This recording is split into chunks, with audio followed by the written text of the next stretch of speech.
Irmãos, hoje então a nossa a nossa meditação de hoje, digamos assim, do Ministério da Mulher, ela vai falar sobre o casamento. E o tema da nossa meditação de hoje é casamento, antecipação do céu.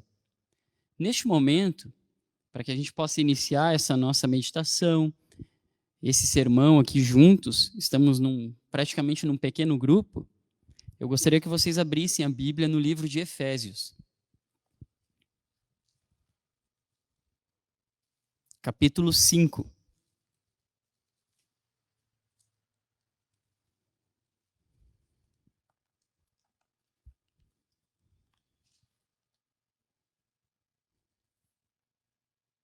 Capítulo 5, verso 33.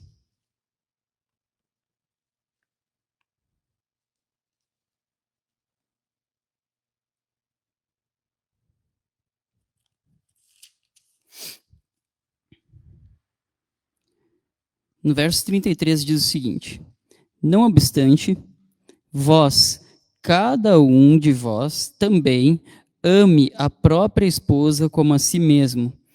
Ela, esposa, respeite ao marido. Esse é o verso que nós iniciamos a nossa meditação de hoje e essa palavra. Bom, falando em casamento, aqui nós temos uma belíssima orientação sobre o casamento, né? Aqui nessa versão da Bíblia, na minha versão, ela é um pouco mais, digamos assim, menos atualizada. Mas numa outra Bíblia mais atualizada que eu tenho, diz: Você, marido, ame a esposa como a si mesmo, e você, esposa, respeite o seu marido. Num casamento, irmãos, de todos os relacionamentos entre os seres humanos possíveis, o casamento, ele é o mais importante relacionamento que existe. Isso não é eu que estou falando, quem estabeleceu isso foi o próprio Deus. Na verdade, o primeiro relacionamento humano foi um casamento.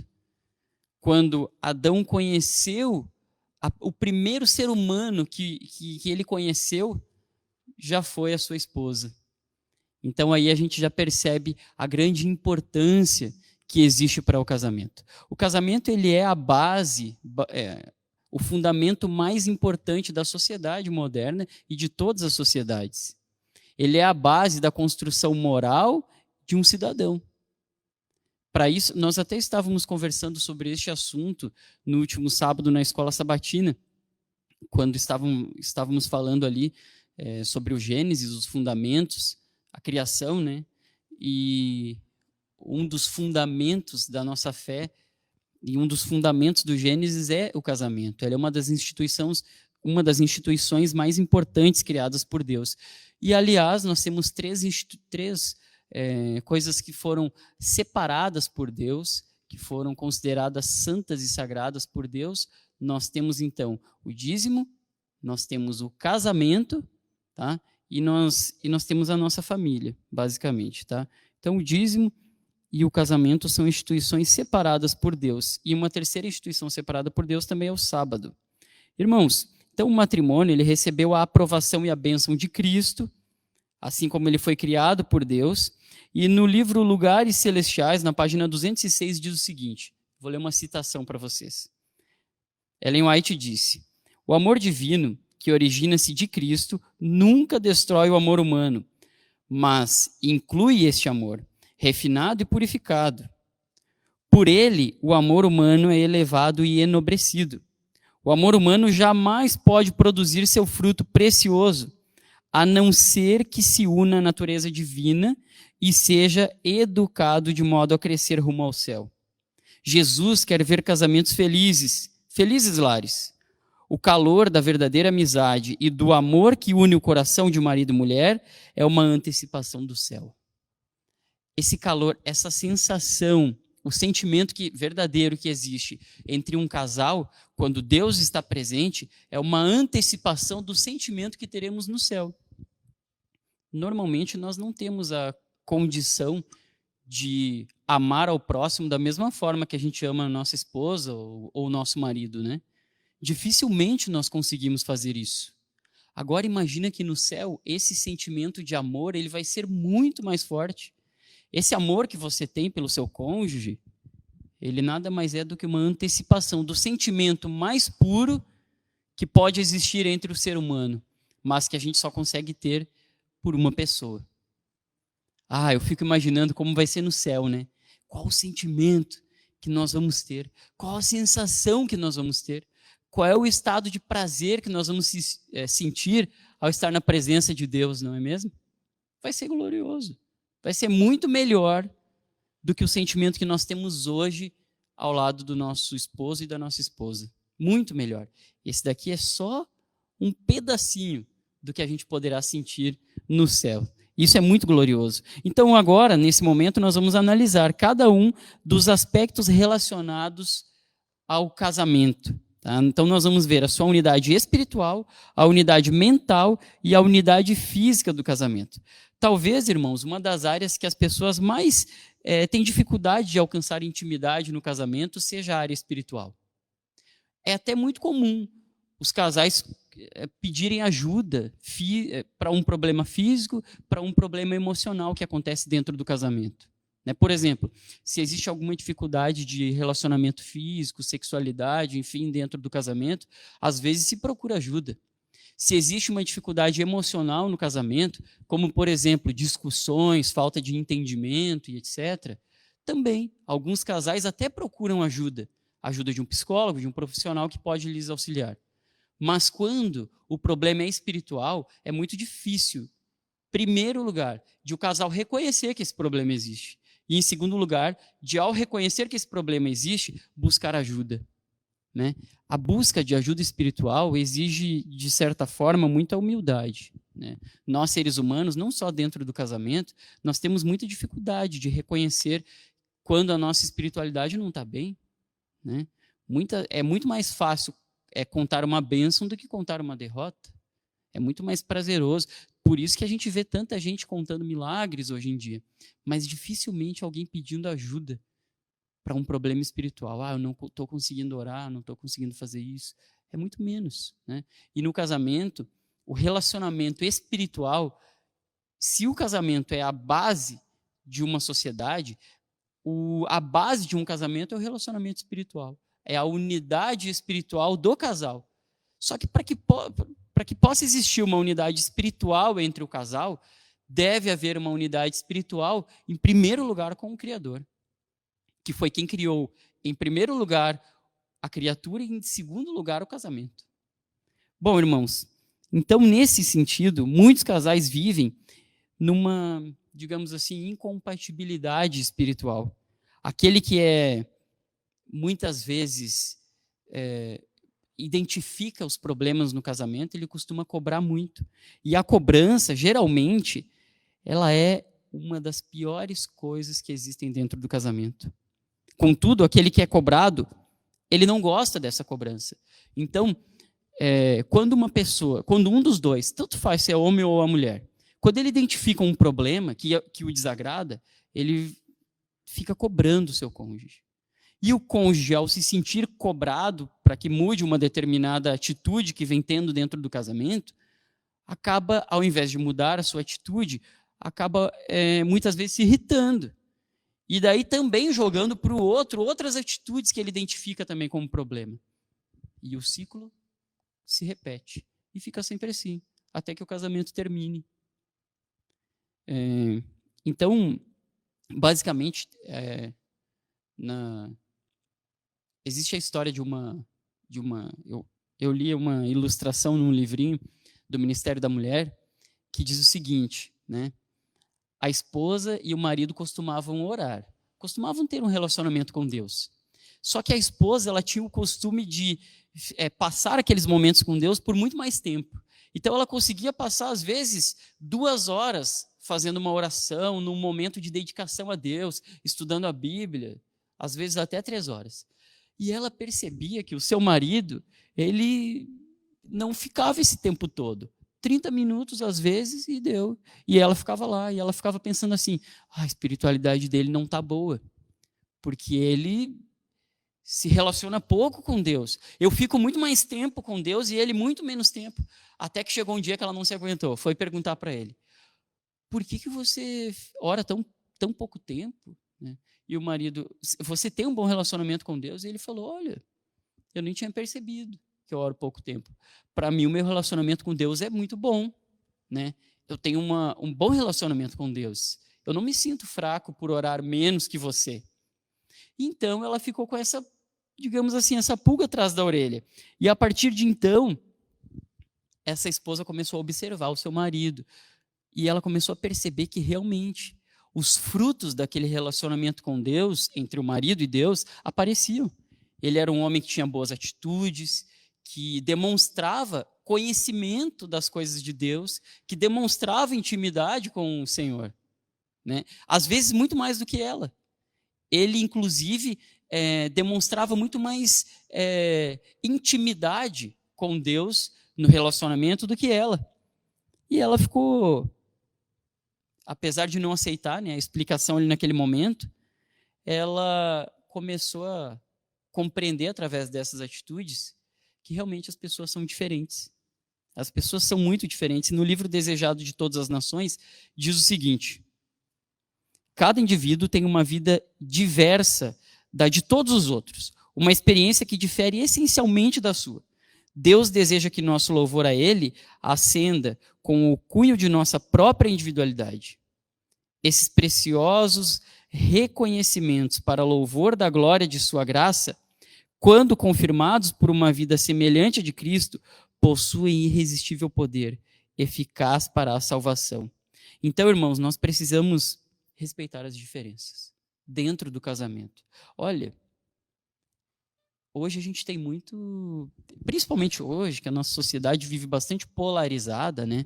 É o A ou o B, a minha opinião é a que vale, se tu não concorda com a minha opinião, tu é meu inimigo, e etc. A gente vê muito isso hoje. Parece que todos são obrigados enfim, a seguir o mesmo caminho.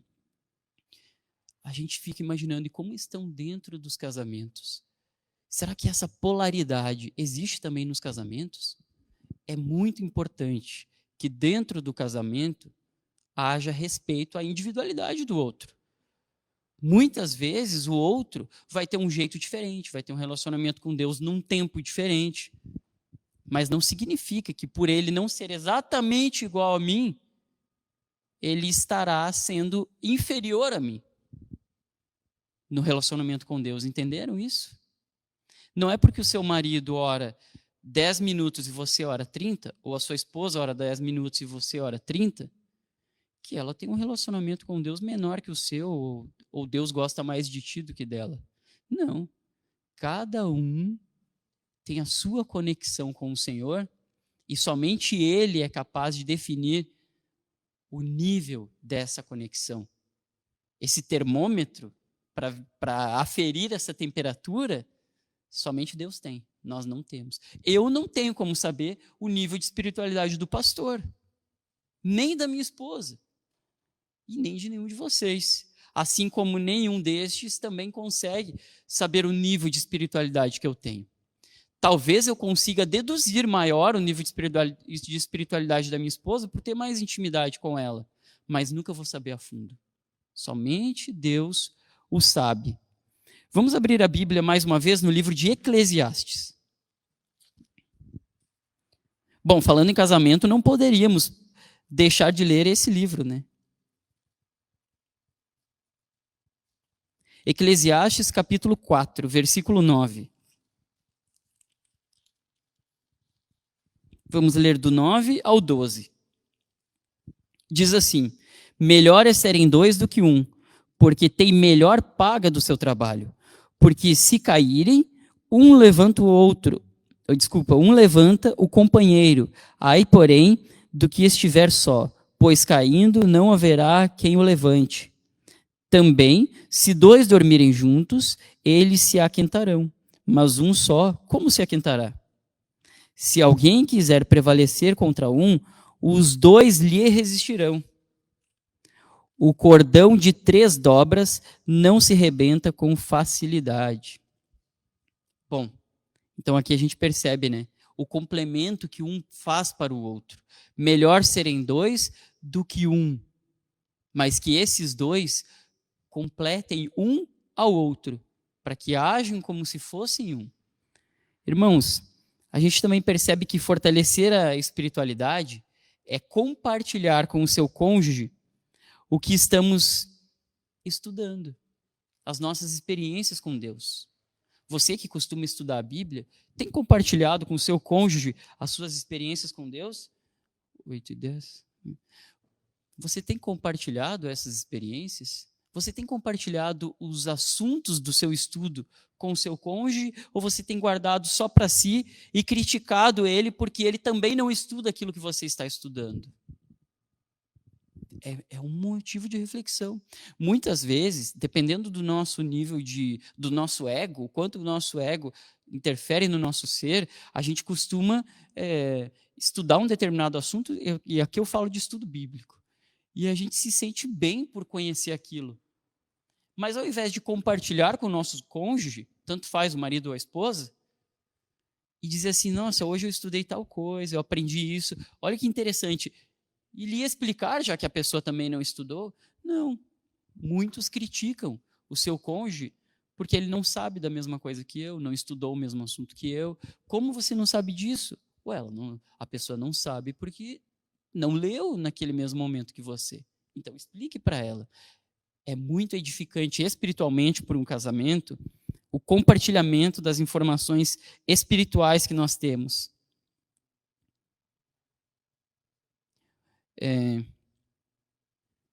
Existem casamentos no qual só a esposa ou só o marido tem um relacionamento com Deus, não os dois. E daí fica difícil, né, de compartilhar aquilo que a gente está estudando. Existem os casamentos em que só um é cristão, o outro não tem relacionamento com Deus. Neste caso, ainda assim, você precisa compartilhar com ele aquilo que você estuda, não simplesmente querer convencê-lo de estudar também. Compartilhe o que você está aprendendo. Se a pessoa não quiser compartilhar, não fizer nenhum comentário, pelo menos ela vai ouvir. Se ela não quiser nem ouvir, então ela vai ver em você a diferença que aquilo que você está aprendendo tem feito na sua vida. Agora, algo que pode acabar com a intimidade espiritual do casal, como eu já disse aqui, agora há pouco, é o excesso de cobrança no momento errado. Cobrança, agora é a cobrança que eu falo agora, cobrança da vida espiritual. A cobrança nunca é boa em nenhum momento. Nunca é boa. E principalmente no casamento. Sabe o que Ellen White nos disse que devemos fazer quando identificamos que o nosso cônjuge não está agindo como gostaríamos? Ao invés de cobrar, ore por ele. Simples. Ao invés de cobrá-lo, ore, demonstre amor, demonstre carinho. Lembre-se que Deus pode abençoar o seu cônjuge através do seu procedimento. Quer ver isso na Bíblia? Pode abrir aí. Lá em 1 Coríntios, capítulo 7.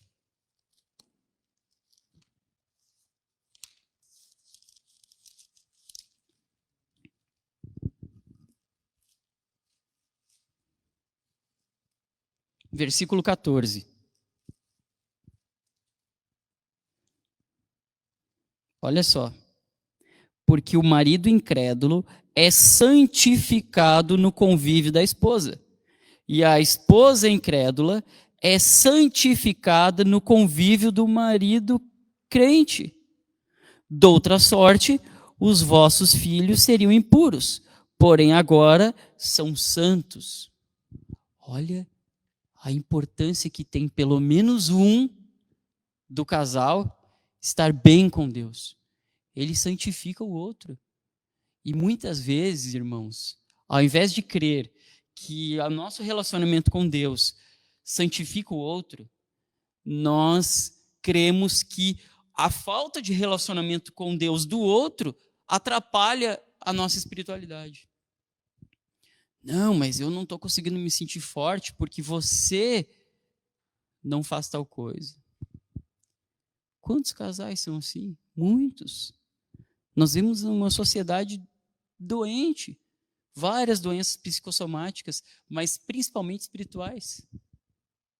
Só que não tem diagnóstico para elas, né? Se você é solteiro e está me ouvindo agora e não tem um casamento, então lembre-se ou aprenda que Um dos piores problemas de um casamento é a incompatibilidade espiritual entre os casais. E essa incompatibilidade espiritual, ela é decorrente muitas vezes de uma escolha errada. Eu escolhi errado. Eu escolhi a pessoa errada. Escolhi o cônjuge sem a aprovação de Deus. Então peça a direção de Deus na hora de escolher. Peça a orientação dele. Um cônjuge tem que ser alguém que lhe fortaleça a fé. Não arrisque. Você que é solteiro, não arrisque com alguém que poderá fazer você perder a sua fé. Muitas vezes isso acontece, né? A gente vê aí, muitas vezes as pessoas estão saindo da igreja porque conheceram uma pessoa que não é da mesma fé que ela. Irmãos, então essa foi a unidade espiritual do casamento. Mas também tem a unidade emocional. E aí é onde o bicho pega. Na unidade emocional é onde entram as brigas, as tristezas, as discussões. As pessoas hoje não têm um lado emocional bem estruturado. Porque quando nós temos uma vida espiritual bem estruturada, o nosso emocional também está bem estruturado. E agora é o momento de nós vermos quem é quem. Eu percebo isso muito claramente, não estou criticando os meus colegas, mas eu percebo no trabalho isso, né? No trabalho. Ninguém fala, mas a gente percebe, olhando assim, né? Tem gente que fica desesperada quando ouve uma notícia. E agora o que vai acontecer? Não sei o quê, não sei o quê. Tem algum problema emocional ali. Mas por quê? Como será que está o lado espiritual?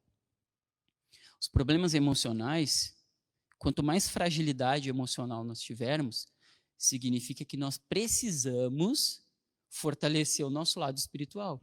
Irmãos, eu não estou aqui dizendo que o emocional não deve ser tratado. Existem muitos problemas emocionais que têm que ser tratados com um profissional. E, inclusive, na igreja adventista, das igrejas que eu já conheci, é onde mais existem psicólogos, né? Como tem psicólogo na igreja adventista? Nossa, eu conheço vários. E outras igrejas que eu já frequentei assim na vida, nunca tinha conhecido nenhum.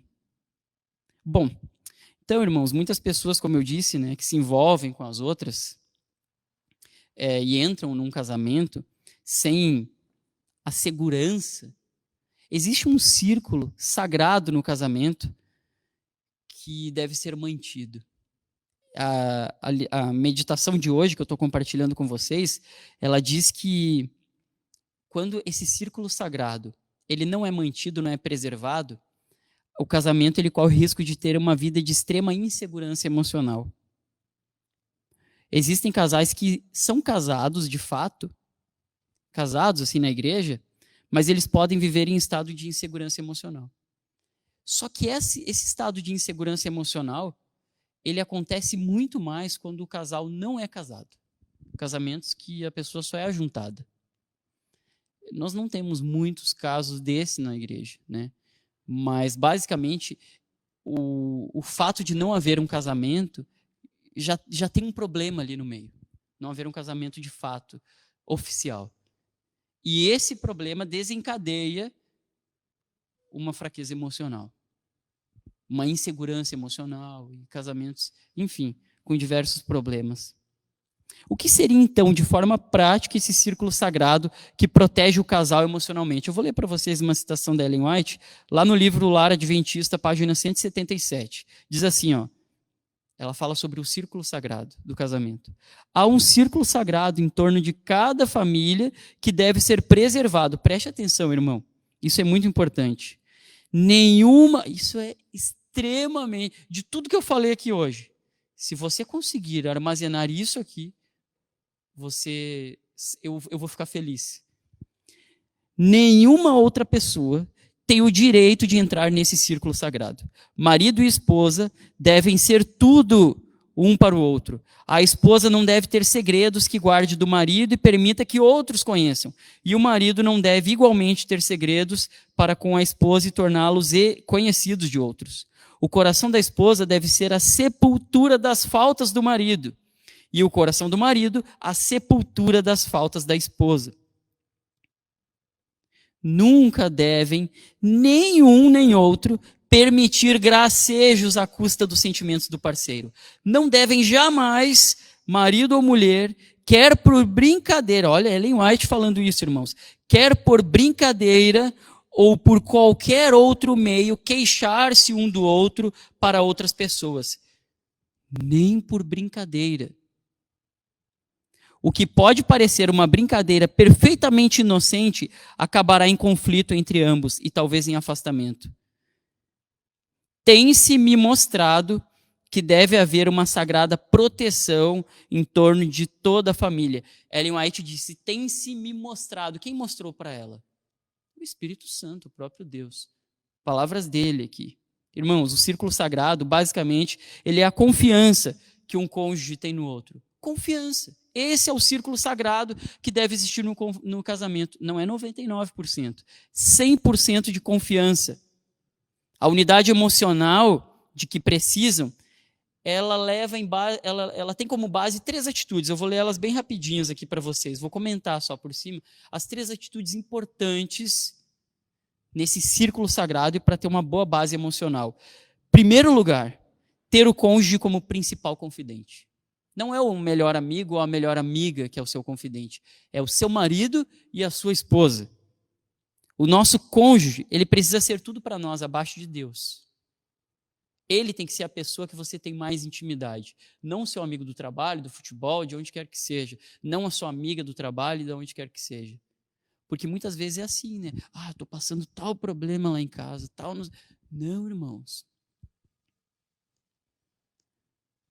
Quando um cônjuge sente que o outro confia nele, esse que sente a confiança, ele é motivado a corresponder a essa confiança. Isso é muito importante. Muito importante. Segundo, guardar as falhas do cônjuge. Isso aqui é um segredo que precisa ser colocado em prática, irmãos. Muitas vezes, no nosso relacionamento, nos casamentos, no dia a dia, vai pensando aí nas suas atitudes. A gente enfrenta dificuldades emocionais. E o mais natural é a gente buscar alguém para desabafar. Isso é natural. Mas Deus nos pede que a gente não compartilhe as falhas do nosso cônjuge. Se o seu marido tem problemas, se o seu marido ele comete falhas dentro de casa, se a sua esposa comete falhas dentro de casa, não sai por aí falando para os outros. Aquilo ali tem que ficar só para... Lembra o que eu li agora da Ellen White? As falhas, nós devemos ser a sepultura das falhas do nosso marido.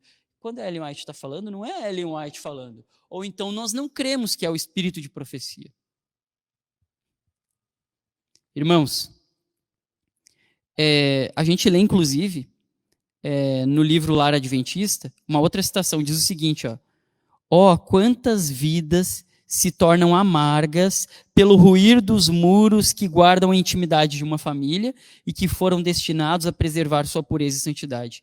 Uma terceira pessoa é admitida na confiança da esposa e seus particulares problemas de família são franqueados a um amigo especial.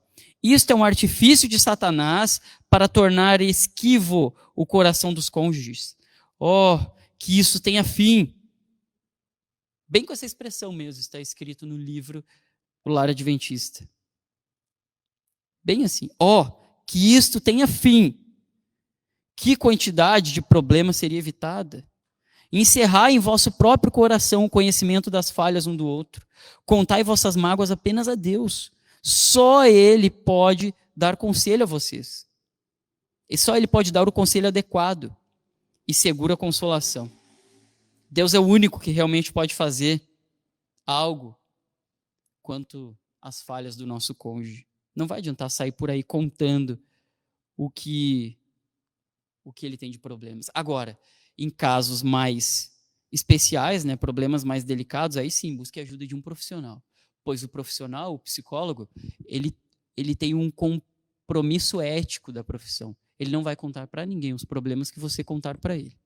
Ou o pastor, que também tem o mesmo compromisso ético. Os pastores não contam para ninguém aquilo que eles ouvem de outro irmão que lhe contou. E, por fim, um outro ponto muito importante para que se tenha equilíbrio emocional dentro do casamento é não expor o outro nem por brincadeira. Muitos casais, eles tentam se respeitam até às vezes, mas às vezes numa brincadeira entre amigos eles acabam expondo alguma coisa desnecessária. E que o outro ali na hora, tá todo mundo brincando, lindo, ele faz isso, ela faz aquilo, todo mundo ri, tal, tal. Mas lá no fundo ele não gostou. E ele se sentiu ofendido. Agora ele pensa, nossa, todos os outros sabem aquilo que eu talvez nem considerava tão importante, né? Então por que ela não me contou, ou ele não me contou que isso era tão grave? Eu pararia, não precisava ter exposto isso. Irmãos, e para finalizar então a pregação de hoje, vou falar da última unidade no casamento, para que um casamento ele seja um pedacinho do céu. Nós já vimos então a unidade espiritual, os dois firmes com Deus, a unidade emocional, onde nós não podemos expor o nosso cônjuge, e agora a unidade física. Unidade física. Talvez a maior reclamação entre os casais hoje em dia, ela está relacionada à intimidade física. Né? Eu não sou psicólogo, não atendo casais, mas já li muito sobre isso. E eu imagino que os psicólogos devam admitir isso, que muito do que eles ouvem num consultório se deva, quando tratam de casais, seja relacionado à intimidade física, né? Falta de atração física, etc. E por aí vai, né? Vamos ler mais uma vez Eclesiastes? Voltem lá. A gente estava lá, agora vamos voltar lá de novo. É muito bom, eu gosto muito de ir para um lado, voltar na Bíblia. Isso dá um prazer enorme ficar procurando os livros da Bíblia. Eclesiastes 9:9.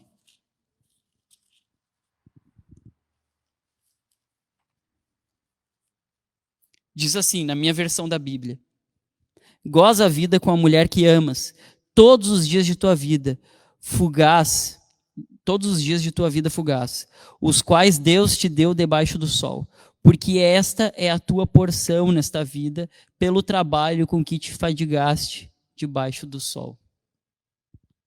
Aproveite a vida com seu marido e com a sua esposa, porque essa é a bênção que você tem por todo aquele trabalho que você se cansa. É como se fosse Deus dizendo assim, ó, aproveite o presente que eu te dei. Basicamente é isso. Irmãos, a sexualidade entre marido e mulher, ela é algo que Deus nos deu para ser uma bênção. Eu já ouvi muitas pregações sobre isso, muitos comentários sobre isso, mas a sexualidade ela tem sido banalizada hoje em dia pelo inimigo. Isso aqui nem precisa a gente comentar muito, né? Todos os cristãos têm essa opinião e percebem isso claramente. A verdadeira unidade física de um casal, quando nós falamos dessa unidade espiritual, física e emocional, ela precisa ser precedida pela unidade espiritual e emocional. Então, ó, a unidade física, ela tem que ser precedida, ou seja, em primeiro lugar a unidade espiritual, depois a unidade emocional, e depois a física. O que os casais fazem hoje? Muitos, não estou falando da igreja, mas talvez. Em primeiro lugar, a unidade física, né? Eles querem estar bem fisicamente. Então já começa no físico. Depois o emocional fica todo abalado. E espiritual nem existe, né? É basicamente assim que acontece hoje. Irmãos, algumas atitudes que podem quebrar a unidade física do casal. Quais seriam elas? Quais seriam algumas atitudes que podem quebrar a unidade física de um casal? E, mais uma vez, a gente vai ler a Bíblia e vamos voltar lá de novo. A gente está indo assim, ó, Eclesiastes, 1 Coríntios. Eclesiastes, 1 Coríntios. Volta lá para 1 Coríntios. Você vai ficar craque aí na Bíblia. Não reclama, pessoal. Procurar na Bíblia é bom. Ó, vamos lá. 1 Coríntios 6:19. Claudinho encontra até de olho fechado, né? De tantas vezes que já folhou essa Bíblia dele. Ó, diz assim, ó, lá no 6:19. Acaso não sabeis que vosso corpo é isso aí, templo do Espírito Santo, que está em vós, o qual tendes da parte de Deus e que não sois de vós mesmos. Ali nesse versículo nós lemos sobre o santuário do Espírito Santo, o templo do Espírito Santo, que é o nosso corpo. E como é importante a gente guardar bem esse santuário. A exposição aqui já é um pouco mais para as mulheres, né? A exposição muitas vezes indevida do corpo pode causar sérios problemas dentro de um casamento, tanto para o seu esposo quando ela costuma expor muito o corpo dela, ele causa algum problema emocional, às vezes ele não fala, mas causa, quanto para outros casamentos de homens que vão se sentir atraídos pela esposa do próximo. A exposição, então, ela é muito comum hoje. E esse tem sido um motivo de muita discussão, muita briga nos casamentos. Eu vou dar o exemplo aqui da minha mãe. A minha mãe, a vida inteira, ela brigou com meu padrasto por um ciúme que até eu considerava doentio por outras mulheres, assim. E meu padrasto, quando ele olhava, assim, se só passasse na televisão uma mulher sensual, pronto, estava feita a briga ali em casa. Para mim, eu já podia sair de dentro de casa, ir lá para o pátio, porque eu sabia que ali a gente teria uma briga longa. Porque a minha mãe não aceitava que ele nem olhasse, mas ele não conseguia controlar o que passava. Podia trocar de canal, o que fosse, mas se só passasse assim, numa propaganda, a imagem de uma mulher de biquíni, pronto. Significa que ele estava desejando, e que etc, e que está olhando para ela. Nossa, vocês não têm noção quanta briga eu já presenciei dentro da minha casa, na minha infância, por causa de mulheres na televisão. E tudo porque minha mãe tinha ciúme quando as mulheres apareciam na televisão e meu padrasto estava ali olhando, né? Ele poderia não estar desejando aquela mulher, ainda que talvez pudesse, né? Mas a minha mãe tinha o sentimento como se ele estivesse procurando aquelas imagens, como se ele... E eu via que, na maioria dos casos, ele era inocente das acusações, porque ele estava assistindo, às vezes, um programa de TV que ela também estava com ele. Mas quando passava aquele momento, ela ficava, parece que gerava uma ira nela, e ela se descontrolava. Uma coisa doentia mesmo. Então, a gente não pode, agora falando das mulheres, né, a gente não pode ser um instrumento para Deus enquanto está sendo uma pedra de tropeço para os outros, né? Então, se você está querendo fazer algo para Deus, está trabalhando para Ele, você não pode também, ainda que imperceptivelmente, muitas vezes eu percebo que tem irmãs que às vezes não percebem, vamos imaginar assim, mas costumam, de vez em quando, abusar da sensualidade, né? Já presenciei. Nos últimos tempos, antes da pandemia, não tinha mais notado esse tipo de comportamento na igreja. Mas logo que eu entrei aqui nessa igreja, eu confesso para vocês, me assustava às vezes. Logo que eu entrei. Me assustava com algumas, enfim, algumas imagens que eu via, inclusive, não simplesmente aí, né? Acho que todos já sabem do que eu estou querendo dizer. Então, é isso que a Ellen White está querendo dizer. Não seja uma pedra de tropeço para os outros enquanto quer ser um instrumento para Deus. Tem que ter pudor, né, irmãos? As avenidas da alma, Ellen White também diz, que são os nossos sentidos, também precisam ser santificadas para manter intacto o círculo sagrado do casal. Muitas pessoas fascinadas por ideias plantadas por um mundo imaginário de filmes, de seriados, da televisão, acabam olhando para o seu casamento e achando que ele é um lixo. Já estou terminando, tá, irmãos? Estou na conclusão. Hoje em dia, a mídia publica um modelo de casamento, de sensação perfeita de casamento, né? E a gente olha, às vezes, na televisão, numa série, num filme, seja lá no que for, e nunca vai ver o reflexo do nosso casamento ali. Porque aquilo ali é um modelo de perfeição.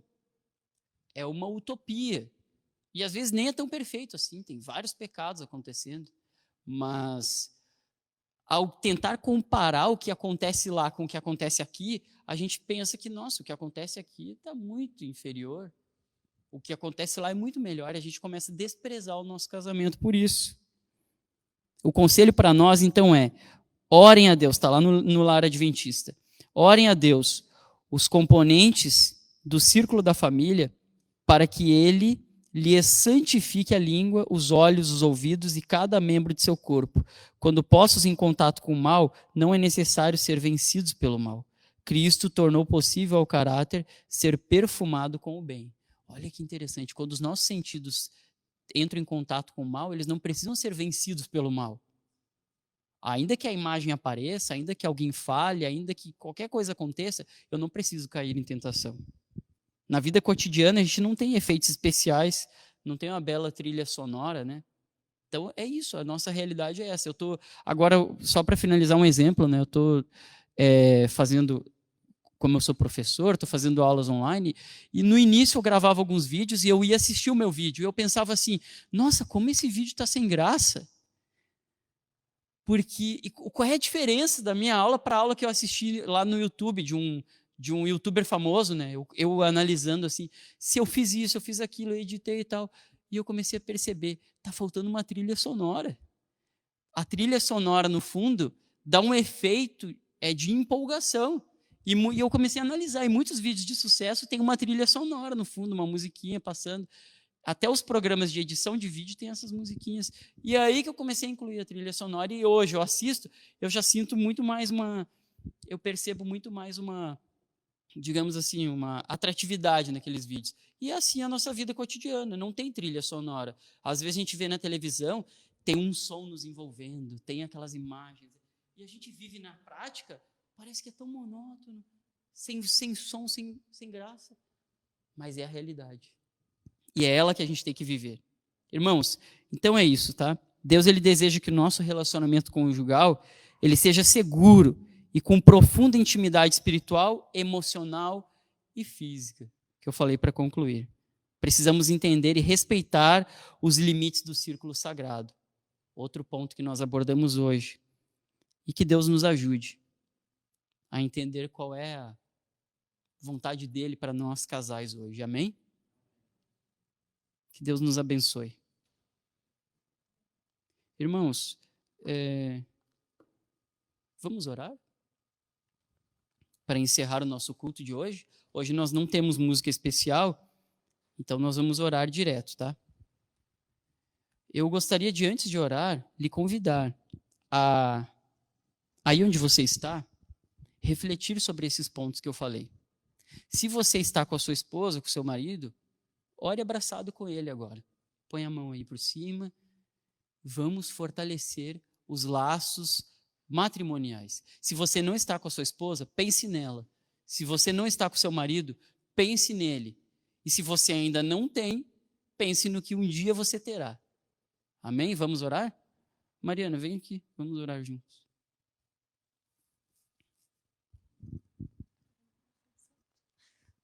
Querido Deus, nós estamos aqui reunidos na tua presença e somos gratos pelo privilégio que o Senhor nos concede de permitir que estejamos reunidos. Meu Pai, muito obrigado por nos aconselhar, por constantemente nos instruir e principalmente por cuidar de nós, até mesmo quando nós nem percebemos o teu cuidado. Nós entregamos a Ti a nossa vida e nós entregamos a Ti o nosso casamento. Meu Pai, cuida do nosso esposo, da nossa esposa. Esteja com ele, lhe fortaleça, faça-o ser luz dentro do casamento. Faça-o ser reflexo do teu caráter, meu Deus. Nós oramos neste momento pelo nosso cônjuge e nós agradecemos porque o Senhor nos concedeu ele. Muito obrigado pela esposa que o Senhor me concedeu. Muito obrigado pelo marido que o Senhor concedeu às esposas que aqui estão. Eles são o presente mais precioso que nós temos para cultivar nesta terra. Use o nosso casamento como um instrumento nas tuas mãos para que outros casamentos possam ser como o nosso, unidos em Cristo Jesus. Meu Pai, nós entregamos a Ti a nossa vida. E aqueles que não são casados, nós temos a certeza que o Senhor já tem preparado alguém que no futuro será a pessoa certa para ele ou para ela. Por isso, meu Deus, conforte o coração e os sentimentos daquele que não é casado. Que ele tenha força para esperar em Ti e que ele consiga confiar em Ti e na Tua decisão para a vida dele. Tudo isso eu te peço e desde já eu te agradeço. Em nome de Jesus. Amém. Amém.